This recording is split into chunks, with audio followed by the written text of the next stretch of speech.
I'm Jeff Baxter. I'm from Toronto, Canada.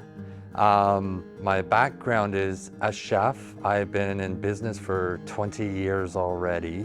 I was watching on YouTube and I love RVs. I've always had one, always intrigued me.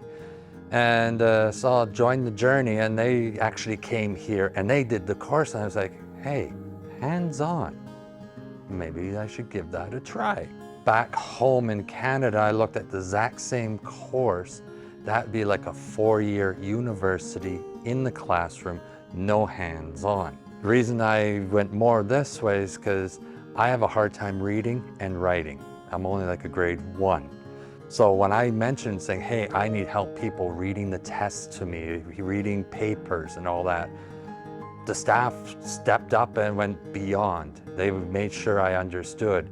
I want to move out to British Columbia, be out there for the summer, because I love it out there. It's nice around the ocean.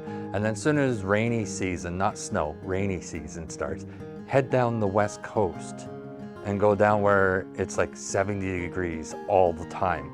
And just do my work and travel, because this is what I've been hearing a lot that came through here. They travel to different places, stay at different places and do their business, but they're making their income and enjoying their life at the same time. So I highly recommend this school.